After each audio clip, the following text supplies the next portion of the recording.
more time. God is good. Amen.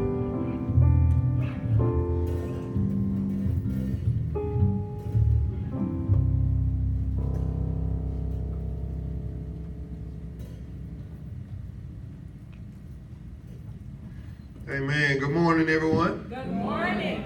Welcome to Covenant of Grace. I am happy to be able to enter into the house of the Lord one more time. Amen. I enjoyed myself doing praise and worship. Had a good weekend. My team won. War Eagle, to my Auburn fans. You know, you're proud of your team when you play somebody. You don't have that same sense of pride when you're playing on cupcake teams, you know. I ain't calling up nobody, so you feel offended, you know, that's on you. That's on you, you know. But how everybody doing this morning? Wonderful. Amen, amen. This morning, if you would, go ahead and turn your Bibles to Matthew chapter 14. Matthew chapter 14. Felt a little loose today. When he got that massage, I seen Nisha put up some pictures yesterday. We went and got couples massage. I walked out that thing, feeling like I had a spiritual, some kind of same spirit. I felt like I had an out-of-body experience when I started walking around. I felt like I had a new body, man. I ain't realized how tight my body was. Amen, amen. I ain't know I was stressed out. I left, I was like, man, like, is this still me? I ain't know it was me no more. Amen. All right, we gonna, if you're taking notes, when people taking notes, the title of the sermon is called Above Sea Level. All right. C spelled S-E-E, not the S-E-A one. Sea level. And this week I knew I was gonna be preaching about faith. I know I was going to be preaching about faith. I really didn't have a title till I was leaving Karen house yesterday, and I seen this church marquee board, and it said Christians. It said faith is the ground that Christians build on that is above sea level. I'm like, oh, I like that. I like that. So that's where I get the title from right there, above sea level. We're going to be talking about faith this morning. How many people want a little bit more faith? Amen, amen. And faith is not about what you can see. It's about what you're going to do. It's not about what you can see, but it's about what you're going to do. Because the word says faith without works is dead. We can talk a good game. We can talk the talk, but can you walk the walk? Hebrews 11:1 says, now faith is the substance of things hoped for, the evidence of things not yet seen. That means I'm hoping for something, but I can't see it yet. But if I have faith, I'm going to continue to pursue that thing that I cannot see. When you're talking about faith to worldly people, they're going to think you're crazy. They're going to think you done bumped your head. They're going to think you done lost your mind. But when you're talking to faith to your Christian brothers and sisters, they're going to think you're a sane person. That sounds about right. That sounds about right. I imagine that as Noah was building the ark, and he was telling these people, yeah, I'm going to gather up to every animal, and me and my family are going to get on there. I imagine they thought he was crazy. He had lost his mind. You're talking to people who have never even seen rain before. But here you are, building a boat. Not just any old boat. He's building an ark. He's building an ark. So we're going to see what Jesus can teach us about faith in Matthew 14. And if you hear the title, you probably know exactly where I'm about to go. Matthew 14, we're going to read verse 22, verse 26 through 33. 22 says, immediately Jesus made the disciples get into the boat and go ahead of him on the other side while he dismissed the crowd. Verse 26, it says, when the disciples saw him walking on the lake, they were terrified. It's a ghost, they said, and they cried out in fear.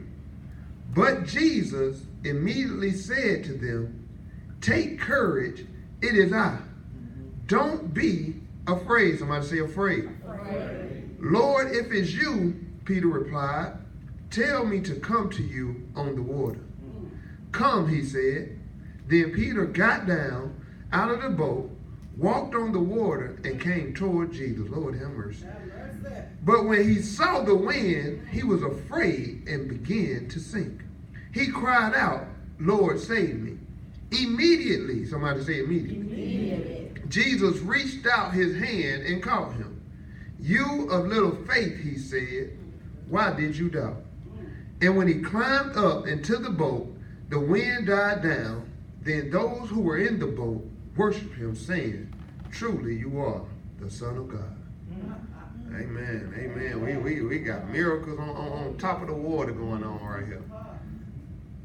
I got 5 points I want to tell you about faith this morning.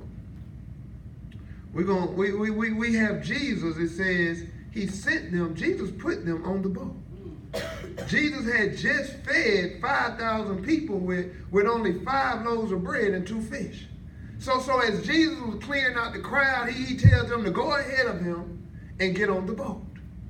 While they were on the boat, it says they began to see Jesus walk across the water. And it says when they seen him, they were afraid. They called him a ghost and cried out in fear. But the Lord told them, "Take courage and do not be afraid." Verse 28, this is my first point coming from verse 28. It says, "Lord, if it's you," Peter replied, "tell me to come on to the water. Tell me to come to you on the water." "Come," he said. Then Peter walked down out of the boat, walked on the water, and came towards Jesus. Number one, for my people taking notes, number one, keep your eyes on Jesus. If you're going to have faith, you're going to have to keep your eyes on Jesus. And that's exactly what we see Peter doing. Jesus has told him to come, and Peter is walking on the water. It says he stepped out of the boat, and he's walking toward Jesus. The thing about faith is you can't get distracted.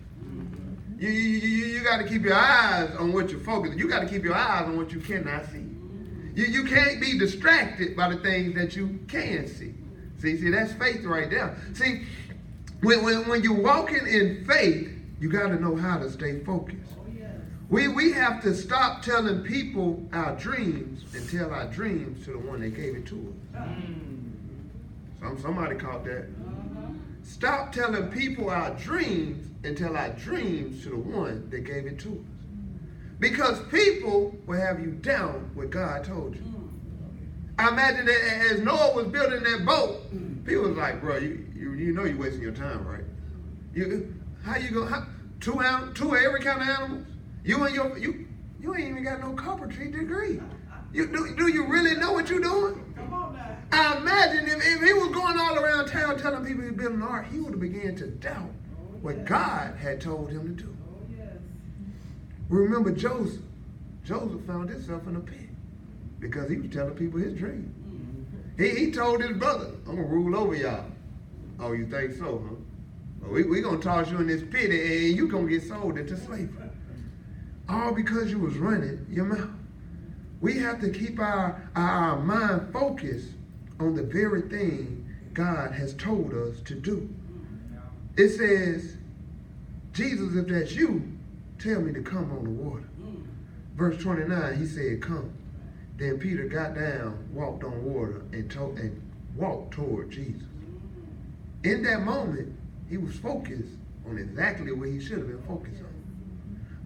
But through life, we get distracted and we lose focus on what God has told us he is going to give us in faith. That's why we find it so hard to walk by faith, because we're walking toward things we cannot see. So what we have to do is remind God of his word. Remind God of that very dream that he gave you. Remind God of the promises that are in his word, because it says God hastens to perform his word. So if we would just remind him and not tell people about what God has told us, then he will hasten to perform that word.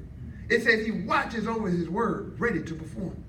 So we have to remind God of what he told us and keep our eyes on Jesus when we're walking by faith. Tell your neighbor, keep your eyes on Jesus. Keep your eyes on Jesus. Verse 29, it says, come, he said. Come. Point number 2, we have to obey God. We have to obey God. I ain't say you get a choice in it. I think you have to do it. You cannot walk by faith without obedience to God. It's impossible to please God without faith. So you won't find yourself walking by faith if God haven't called you to whatever you're walking towards. Then you're just following your own will. You're not doing what God has told you to do. Oftentimes, our miracles are in our obedience. Our miracles are in our obedience. We have a miracle going on right here in verse 29.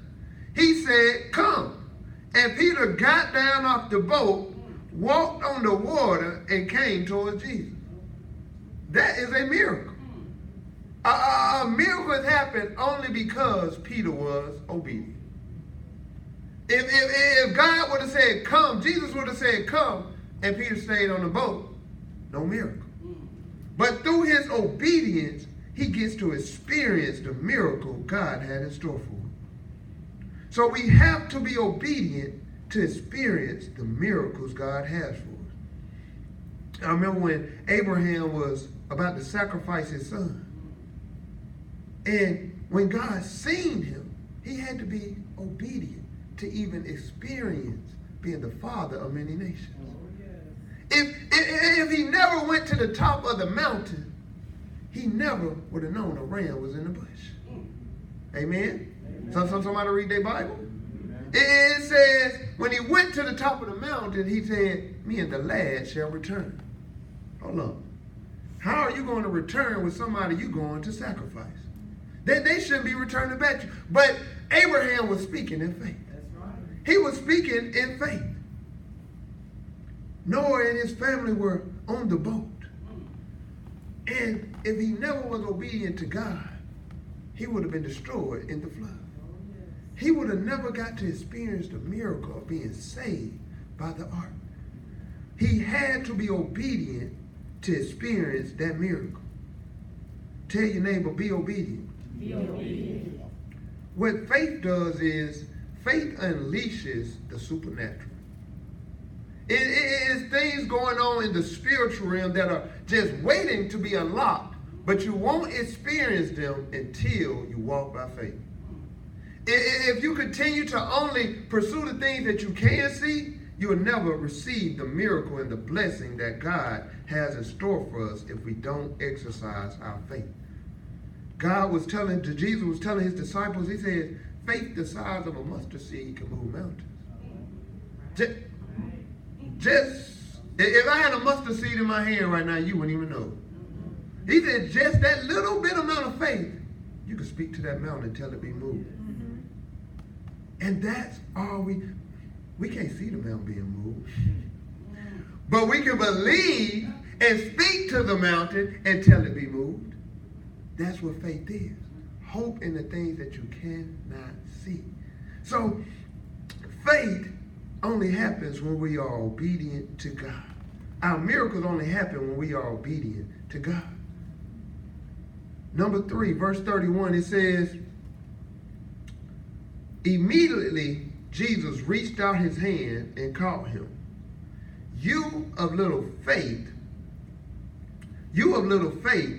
excuse me, I lost my spot. 31. Immediately Jesus reached out his hand and caught him. You of little faith, he says, why did you doubt? Somebody say doubt. Doubt. This one you may have never heard before. Number 3 is doubt comes with faith. Doubt comes with faith.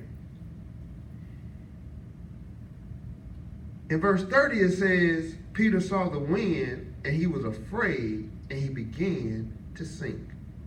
he cried out to the Lord, and Jesus immediately saved him. But when Jesus called him, he told him, "You little faith, why did you doubt me?" Doubt causes us to sink, and faith causes us to stay afloat. I'm going to write that down. Doubt causes us to sink, but faith causes us to stay afloat. Doubt makes you sit still. What Peter was doing was Peter was walking towards Jesus. Then it said he got distracted. He seen the wind. He started using his natural eyes. He seen the wind, and it says he began to sink. And he said in that moment he got afraid and he cried out, "Lord, help me."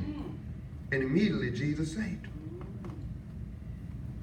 Doubt keeps us sitting still. A lot of times we don't know it was God telling us something until that thing comes to pass.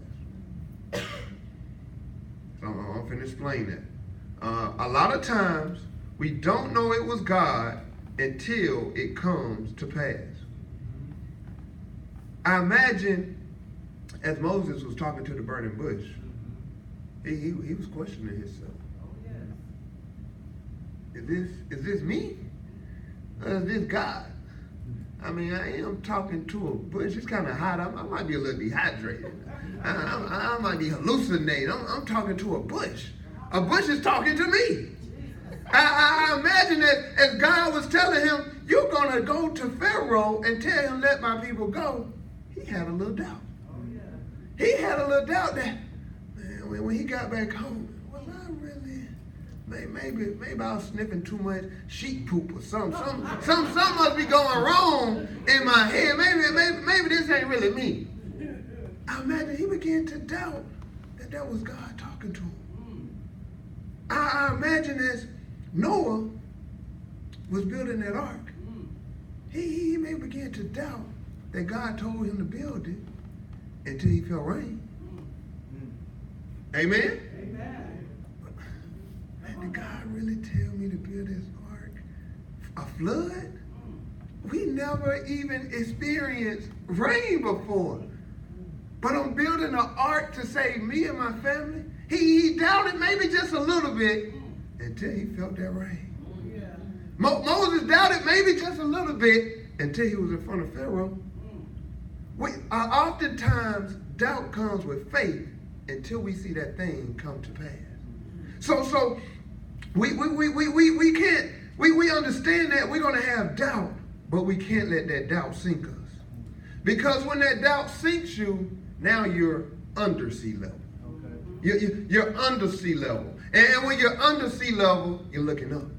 You're looking up at all the wouldas, the couldas, and the shouldas. Oh, man, I wonder what would have happened if I did go to Pharaoh. I wonder what would have happened if I did lift up my stick and see what the Red Sea had parted. Then, once you do that thing, you see it come to pass. And then you know for sure that was God talking to you. You know for sure that was God talking to you. Doubt has you sitting down thinking, oh man, what would have happened if I would have started that business? What would have happened if I would have went back to school? What should have happened if I would have left the party that night? What should have happened if I would have married that other person? What could have happened if I would have stayed in school? Doubt makes us sink and begin to only see with our natural eyes. So when we walk by faith, a lot of times we're asking the question, is this you, God, or is this me? Should I start my own business? Is that something God is speaking to me? Is that just my own will coming? But then you begin to walk by faith, and then that business gets started. And then you go back and tell your testimony. That was truly God telling me that. Amen. You listen to this burning bush, and then you go up to Pharaoh and tell him, let God's people go. And then you know for sure that was God to me speaking in the desert. So oftentimes when we see the thing come to pass, then we are sure that it was God. I remember back when Mr. Spradley had his surgery earlier this year. And this doctor was referring him and telling him all this different kind of stuff that he should do. Mr. Spradley, I ain't going for it. I ain't going for it. But Mr. Spradley, he went to Tennessee, and then you also go to UAB, right? He went to 2 different hospitals. And I imagine as he was driving all the way up to Tennessee, some thoughts that were not of God were coming through his head. Oh, yeah. God, did you really tell me to come all the way up here? Because I remember when he went to Tennessee, he got turned down. Something went on with the insurance that the surgery couldn't go through. And I imagine for maybe just a split second, he began to think, God, did you really tell me to do this? See, oftentimes when we're walking by faith, doubt is going to accompany us. It's going to be right by our side, but we can't let doubt make us sit still. Mr. Bradley didn't sit still. No, Tennessee turned me down. I'm going to UAB. UAB turned me down. They referred me to somebody back in Mobile. And guess what? He's seen that thing come to pass because he walked by faith. See, faith. You got to do some moving when we're talking about faith. You can't sit still when you talking about faith. I'm getting a little bunny talking about faith. You can't sit still. You have to move, because when you sit still, when you're walking on water and you sit still, you begin to sink. You begin to sink. So we can't sit still when that doubt comes into our mind. If that distraction comes, you got to look to the side, look back at Jesus real quick. Yeah? I'm focused. I remember when Brandon was teaching a Bible study this week, he said the one thing you can't do when you run in track is what? Look back. You losing speed when you're looking back. You looking back, comparing yourself to others, and you losing speed. You missing opportunities because you're looking back. You're looking back. So, and that's exactly what doubt wants us to do. Doubt wants us to look back at all the things that should have happened, all the things that could have happened, all the things that would have happened. And you're looking back, and God has opportunity right in your face. But you don't see it because you're worried about what's behind you. You're worried about what has already passed. So remember, doubt is going to come, but you just got to keep on walking towards faith. Amen? Amen. Tell your neighbor, keep on walking. Keep on walking. Verse 31, it says, immediately Jesus reached out, and his hand caught him. You a little faith, he said, why did you doubt? Verse 31, number 4, a little faith is better than no faith. Tell your neighbor, a little faith, don't say little, a little. A little faith is better than no faith. What a little faith would do is, a little faith will get you walking. If I'm talking to Caden and we're trying to teach him how to walk, if he would have just a little faith to believe me that he's going to be okay and he should take that step, he can get to walking. All I need is a mustard size seed. That's all, just a little bit. It was 12 disciples on the boat. Look. It says, Lord, if it's you, Peter replied, tell me to come onto the water. Verse 29, what did Jesus say? Come. Did he say, come, Peter? He just said, come. That was an open invitation to everybody on the boat to come up. Everybody on the boat could experience a miracle walking on water. But only Peter, he says, you doubted and you had a little faith. That's why you only got to take a couple of steps.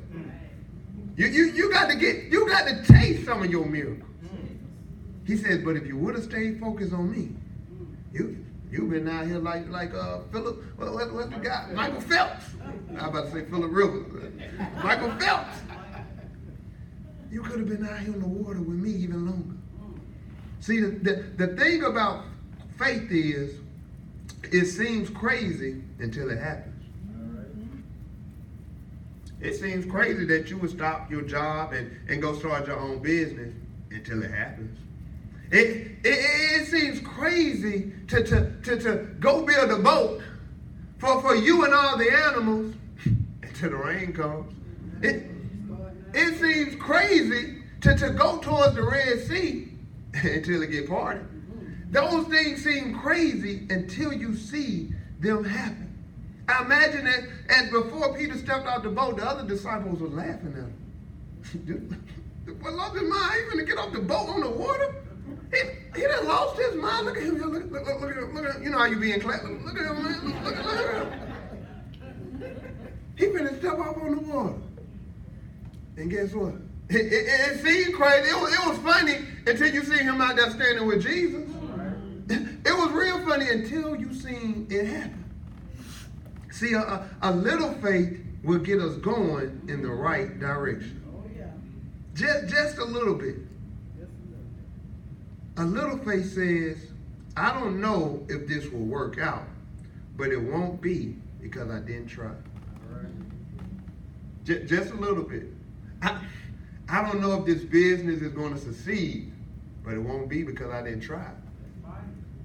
I don't know if this job is for me or not, but it won't be because I didn't try it. I don't know if I should build this boat or not, but it won't be because I didn't try to. See, all you need is just a little bit. And that little bit is going to propel you to start walking towards Jesus. It's going to propel you to start experiencing the blessings that Jesus has for you. Remember the lady with the issue of blood? Her mindset was, if I could just touch the hem. All she needed was a little faith to believe that. She just needed a little faith to believe. Oh, sitting on the sofa. Jesus in town. Hold on. Jesus in town. He out here healing folks. Let me get towards him. And it says it was people all around Jesus. And it says when she touched the hem of his garment, Jesus said, who touched me? And the disciples are looking at him like, bro, it's all these folks. Who touched you? It's all kind of people out here. But it was something different. It was a faith touch. It was a faith touch. It was somebody who was believing in him for something. And when he touched it, he could feel the virtue leave from him. And he says, because of your faith, you are whole again. Woo! Because of your faith.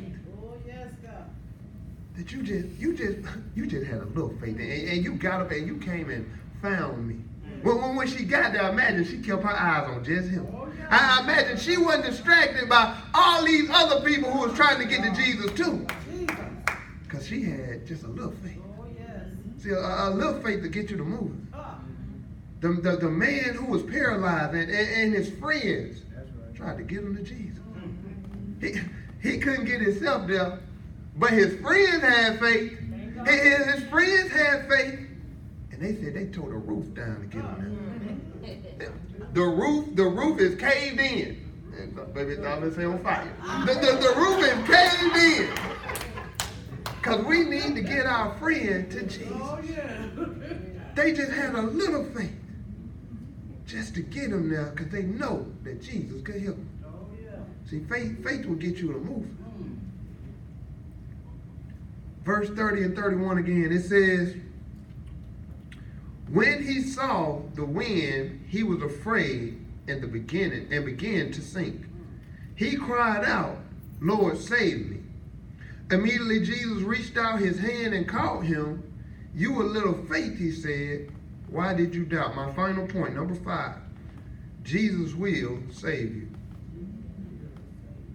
Jesus will save you. I heard Camilla telling our young people this morning that you're never too far lost to a point where Jesus can't save you. Watch out. The devil will have you think, ain't no turning back. Ain't no need of you even trying to get back to Jesus. But Jesus said, just cry out to me. It says, Peter said, Lord, save me. That's all. He was sinking. He was about to go underwater. Lord, say, and it said, immediately. Somebody say immediately. Immediately it says Jesus reached out his hand and caught him. Jesus will save you even if you fail. Failure produces fear. When we think about, oh man, If I try this thing and I fail, it makes us afraid to do it. And now we're doubted, and now we're stuck in the same place. If the woman was at home with the issue of blood and she thought to herself, but what if I'm not able to get to him? And she would have doubted, she would have never got up off her sofa to go see him. I don't know if she had a sofa or not, but I imagine she did. So she would have never left her house to go see if she could just get to Jesus. But she had faith. So when we're walking in faith, don't worry about it working out. That ain't your responsibility. All right. That ain't your responsibility to be worried about how it's going to get worked out. If God has told you so, the very least he's going to do is provide you with the resources to get that thing accomplished. Amen. If God has told you something, the very least, the bare minimum he's going to do is provide you with the resources to get it accomplished. So if God told Noah to build the ark, what you need to build the ark? You need some wood. A lot of wood. You need some tools. A big hammer. If God has told Noah to build the ark, the very least God is going to provide him with is the wood, the tools, the hammer, and anything else he's going to need to complete that ark.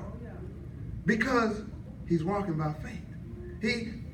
He shouldn't be worried about, man, where I'm going to get wood from? Oh, man, where I'm going to get tools from? No, God has spoke this to you. The very least thing Moses should have been worried about is, I can't talk. You remember when God was telling him that you're going to free my people? And I really can't talk. Let my brother do the talking. I'm really not that good at speaking. Moses, I am telling you to go free my people. The very least I'm going to do is make sure you can talk right. Amen? That's the bare minimum God is going to provide is the resources you need to complete the task. Yeah. The what ifs keep us stuck in the same spot. What if this don't work out? What if the resources ain't there? What if the people don't come? And you just gonna be sitting there. What if? What if you would have got up off this sofa and went to go find Jesus? So we can't let the what if stop us, because we have to remember that Jesus is gonna save us. Even if Peter would have stepped off that boat and didn't stay on top of the water, I imagine Jesus would have saved him. Oh, yes. Even if he believed he could do it and he stepped off and failed, I imagine Jesus would have reached on down and picked him back up. Yes. The other disciples were worried, what if? What if I step off and I begin to drown? If they only would have remembered that, but just a couple of chapters ago, when we was on the water and the storm was raging, Jesus was asleep. Jesus was asleep. We panicking and Jesus is asleep. And he told them, he woke up, he says, peace be still. They said, what kind of man is this that even the winds and the water obey him? What kind of man does the wind and the water obey? Amen. If they only would have remembered that, they wouldn't have been worried. They would have been more like Peter. When he said come, that boat would have been empty. Because they would have had faith. They wouldn't have been worried about the what ifs and keeping them in their seats. I remember when Abraham was told to leave his father's house. God came to Abraham and said, leave your father's house, leave all your possessions behind, and go to the land that I'm going to show you. He didn't even know where he was going. But it says Abraham was obedient. It says Abraham took his wife Sarah and they went to the land God was going to show them. Faith, oftentimes, we don't even know where we're going. We don't even know where we're going when we're walking by faith. We're just listening to God.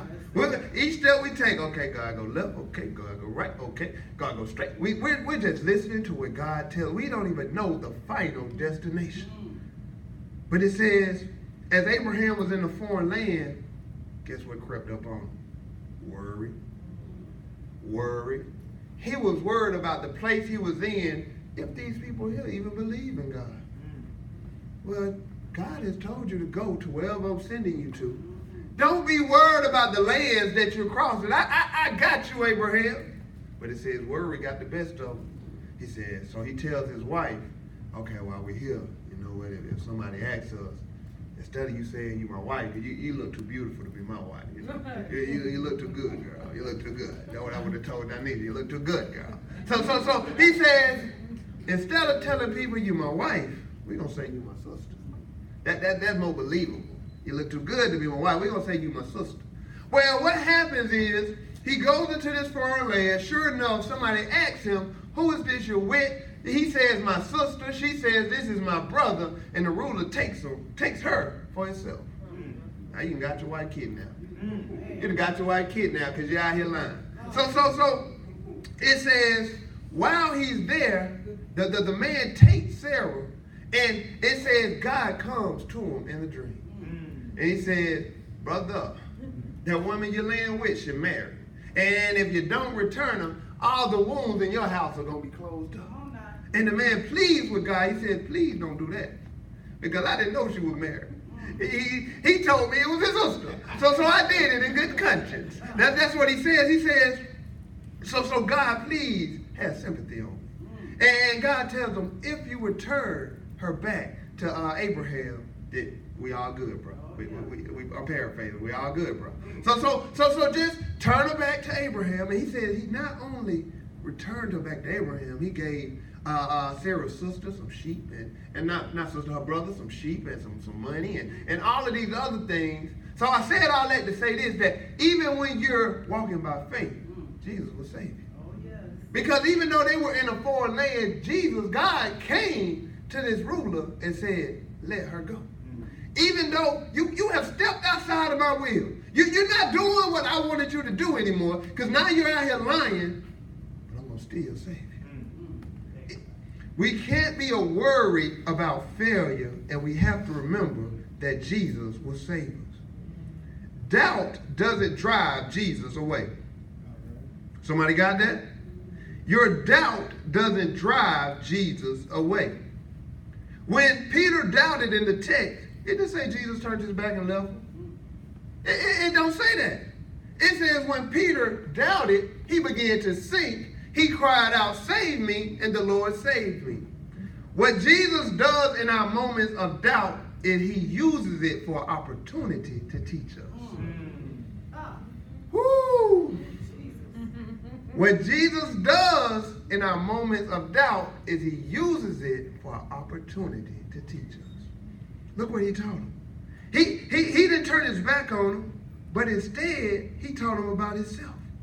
He says, Jesus reached out and caught him by the hand, and he says, you a little faith. He told him about his faith. He used that opportunity. See why you sinking right here? See how you took your eyes up off of me? See how you should have kept walking towards me? He didn't turn his back on him. He said, I'm going to teach you something right here.